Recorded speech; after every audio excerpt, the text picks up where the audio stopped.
What's going on YouTube? My name is FG3000. I'm back in the place to be and welcome to StoneAge World. This is a brand new, and I hate to say it, a mobile MMO with an absolutely amazing aesthetic that takes place in the Stone Age time period with the ability to capture and collect pets. Now I say I hate to say it because even though I absolutely love this aesthetic, more games need to take place in this time period, not to mention who doesn't like to capture, collect, and upgrade pets. It's all built on top of a mobile MMO framework, so your minute-to-minute gameplay divulges into auto-pathing in between dozens, if not hundreds of faceless NPCs that are too lazy to walk 5 feet in one direction to pick up something off the ground or 10 feet in another direction to talk to an NPC that you can literally see within eye distance. So that part of the game I don't think does itself any favors whatsoever, but if you can look past that, if you can trudge through that, or maybe you're a fan of that type of gameplay, there's actually a lot to like here in Stone Age World. So since this is a mobile MMO, I feel like the very best way to kind of show you what this game is all about is to take you through a live gameplay session. So far you've been seeing what I've been talking about here.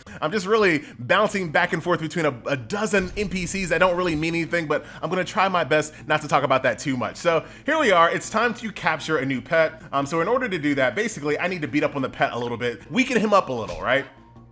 So as you guys can see right now, I have a 16% chance to capture him. Obviously that's not gonna be good enough. I can throw a rock at him there, that got him up to 40. Let's do another basic attack. I don't want to overdo it because if you kill them, you kill them. So I'm at 51%. That's not great. Let's see if we can roll the dice here, get a capture. I think we are good. And there you go. So I just showed you the capture process when it comes to capturing new pets in the game. There's easier ways to do that, and I'll show you that a little bit later as we kind of continue our little live gameplay session. So we just did that. Time to go right back to this NPC, skip that. Go right over here to this guy right over here, and you can kind of see what I'm talking about. This like NPC treadmill of gameplay, I just don't think is compelling in any way, shape, fashion, or form. In fact, I don't think it makes the game better in any way, and I think it makes it worse in a lot of ways. But the combat, however, is the saving grace, not to mention the characters, the pets that you can collect. So let's go ahead and just for right now, ooh, I really want this. That is a cool pet right there. Little double-headed Hydra. So there is a lot of variety when it comes to the different types of creatures that you can collect in this game. Some of them have costumes, some of them can get really, really big. And you guys know me, I'm like real big on power fantasy. I like to see really cool, impactful attacks. And this game has it. I might not be able to show you in this video, but some of the ultimates in this game can fill the entire screen, where like a big mammoth will stomp and fill like literally the entire screen. So if you want to see these characters do some really cool attacks, that is definitely a possibility in this game. Of course, a bunch of my creatures right now are a bunch of scrubs, so you're not going to see anything too crazy, but they're not too bad, right? So we're kind of going through combat here. Now the combat in this game is going to be your traditional turn-based JRPG style. Many attacks have heals, taunts, debuffs, etc., etc. The autoplay is actually pretty decent. The autoplay is going to zero in on the opposing creature that has the best elemental mismatch in your favor. So they're always going to be trying to do the most damage as possible. And then of course, once they get to a point where they don't have any, advantages that they can kind of take advantage of, they're just going to go for the person that is the lowest HP target. So the autoplay is actually not bad at all. Now, of course, once you defeat all of your opposing creatures and the trainer, you win the fight. Your trainer can also do additional abilities as well as far as doing damage and helping out your creatures in combat, as you might expect. Once again, and see, that's the fun part of the game. Playing the combat is fun.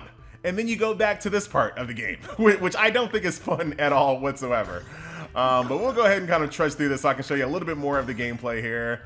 As we just kind of go over here. Oh, look at these. Oh, there's some mecha dinosaurs, yo. I told you, some of these creatures look cool. All right, so there's a difference between combat scenarios and then scenarios where you can actually capture creatures. Right now, what I'm showing you, these are just the combats. Oh, wow, we are getting spanked. We are getting absolutely spanked here. So right now, this is basically a combat scenario. So you're not going to be able to capture any of these pets here. These are just for defeating, basically. But I'll show you what the creatures look like on the world map that you can actually capture and the different types of ways that you can capture them. So I showed you the manual way of capturing creatures. Now I'm going to show you a much faster way of doing that. If we can find ourselves through this combat without dying. These look exactly like the gnome mounts from World of Warcraft. Like exactly like them. Very, very nice. but we might actually be able to get our way through this. We just might be able to. Shout out to our main character here doing a good job.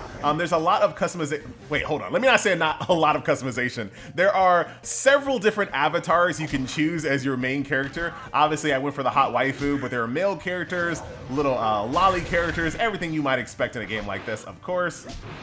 We should be able to beat this guy. I want to find these mecha dinosaurs. Yeah, these are like the best parts. My little pay-to-win rabbit here. You already paid to win, FG? Wait, what? My little rabbit over here is actually really, really good. All right, so let's kind of go and find, so as you guys can see, right over here, this is kind of like a creature that's just kind of running around the world. If I want to, I can try to capture this one, right? So there's two different ways you can do it. You can do kind of the manual capture, which is kind of slow, or you can do the fast capture. Now this is gonna take these lassos that the game does give you kind of like as rewards and things of that nature, but these are gonna be something that a lot of the times are gonna be rewards as events or things that you can buy outside of the cash shop. So very, very nice. I ended up capturing 3 Bs, 1 A tier, that's only a 2-star, and another B. I'm not gonna use any of those, unfortunately. So let's go over here to the upgrade screen. So as you guys can see, here are the different creatures that I have on my main lineup. And the cool thing about this game is that it has single and dual element types, and maybe even more, who knows. But as you guys can see right over here, this creature is primarily water, but he's also a little bit of fire as well. This creature is primarily fire with a little bit of light. He is all the way water. So if he's going against a fire creature, he's gonna do maximum damage to that fire creature. He's a nice mix between kind of nature and water, et cetera, et cetera. And you kind of see how that flows there. He's all the way fire. So these creatures right here that I don't really want to use because they're kind of low tier, I'm just gonna go ahead and dismiss all of them. So we'll dismiss every single one of those creatures. That's gonna give me a currency that I can then use to power up the creatures that I do want to actually use. So I can go over here, go to research, and say, you know what? I want to go ahead and increase the agility of my little cool shark dude using that currency that I just used by dismissing those creatures. And that's how you get even more power. As far as like raw levels, you can also level up your creatures by using EXP meat. Very, very straightforward. In this game, you can only get to the maximum level of your account. So since my account is level 39, all my creatures can only go up to a level 39. So there you go. In addition to that, you also have your trainer as well. So here's my trainer. Like I said, she can help you out in combat, as you guys can see. And she also has her own separate armor and weapon slots. So far, none of the armor has actually showed up in the characters. So this might be one of those instances where the only way that you can change your aesthetic in this game is via costume pieces. And as you guys can see, as time goes on, you can also change your elemental types here as well. So right now I'm half water, half fire. I can do this a little bit later to change what that breakdown is as well. So very, very nice. So let's go ahead and continue on our little journey of talking to our little NPC treadmills here. This is the part that, like I said, you kind of have to, I think they're going to lose a lot of players in this because way early on in the game, you're doing a lot of this, and it's a lot of hand holding, a lot of talking to NPCs back and forth, but the game slowly gets better the longer you play. And I know that's kind of like the statement that everyone says about MMOs. Like, you got to play longer. The longer you play the game, the better it gets. But it's true here. So if you are the type of person, and I know I am that type of person that sees a mobile MMO and you kind of see this whole auto path, auto combat, auto questing type of gameplay, I think maybe this game might be enough to convince you that it's worth pushing yourself through, just due to the fact that the aesthetic is so cool, and of course capturing pets and exploring the world and finding new pets is so compelling of a gameplay loop, in my opinion. So it looks like I'm about to learn some type of new upgrade feature here. Oh, this is how I'm gonna get my next star level. I don't have any of those mats whatsoever. So thank you for the little tip there, but we're gonna continue on talking to an NPC that's literally right over here.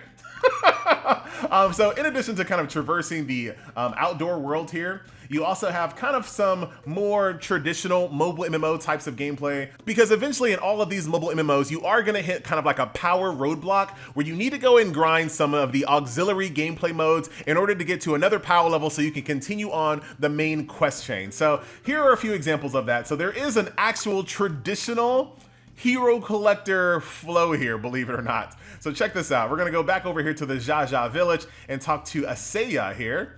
And then check this out. literally a hero collector gameplay mode here, where you go from stage to stage to stage, 3-starring each one. Is exactly what you think it is. So we'll go ahead and blow through this really quick here.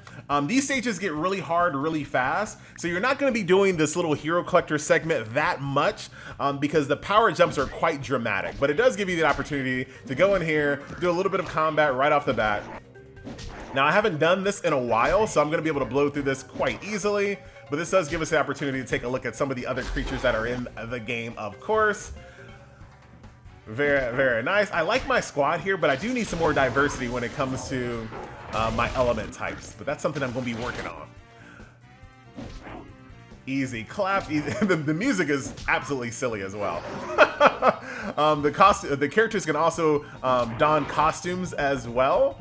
The costumes that I've seen thus far have been temporary costumes, but I hope there are some more permanent ones as well. Use defense one time, come on, which are arbitrary star requirements. But you definitely want to get those star requirements because, as you guys can see, as you get more and more stars, you are going to be able to unlock some specialty creatures here as well.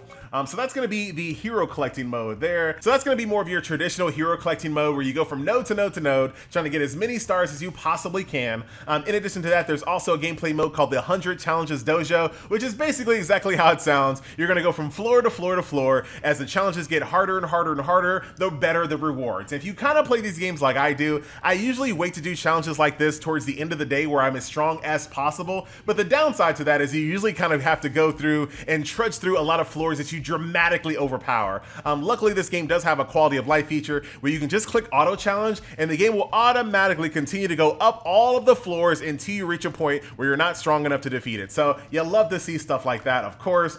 There's a little ancient map mode here where you kind of go around the world piecing together a map. So here we are inside Stadium PvP, and as you guys can see, pretty straightforward. You're going to find yourself an opponent that you feel like you can defeat based on their power levels, jump into combat with them, and oh, look at the pinky! Look at the pinky, man! So this is going to be a really cool way to kind of see all the different types of creatures that are going to be inside the world, and once again, probably going to motivate you to go out and explore more and find more and unique creatures inside the world. Very compelling, I have got to admit. So far, so good. There's also mounts in this game as well. I think I just hit level 40, which is the level that you have to be to unlock mounts, so more to come on that one. But you know, overall, as a package, it's not a perfect game, but I do think it's just so compelling of a gameplay loop, in my opinion, to go out and capture unique creatures and to build your own team based off of that. It's just such a compelling gameplay loop that I think it kind of overshadows the things that I don't like about the game, being the whole NPC treadmill type of gameplay. So that is that. To kind of give you guys a little quick overview here, we kind of talked about all these gameplay modes here. You also have like an auto grind mode as well, which once again, this is something I don't like. A lot of these mobile MMOs do this. You can basically queue up and basically auto grind with a party. And this is something you can do while you're AFK to get experience points. So once again, I don't feel like that's very compelling gameplay at all. There's a place where you can just go dance with other people for rewards. This one right over here, once again, I don't find too compelling. There's a lot of things you don't find compelling in this game, FG. I know. Where you just kind of just ride a mount and sightsee. Here's some little hide and seek stuff here where you can find eggs. So obviously the game is going to have some like social things as well. And you know, that's fine. It's not going to be for everyone, but the game is trying to basically show you that it's more to the game than just combat. So there's things that are going to push you out in the world to dance with people, find things in the world, go through the encyclopedia, treasure maps, things of that nature. So that is the game, ladies and gentlemen. Overall, it's not bad. Like I said, if you can kind of get through the NPC tedium, it's actually a pretty good game underneath. And also, if you do find yourself enjoying the game, check out the waifu crew. Look at how big the guilds are, man. 80 people deep. Come on in. So I am out. Thank you guys so much for watching. This was a look at StoneAge World, and I'll see you guys in the next video. Later.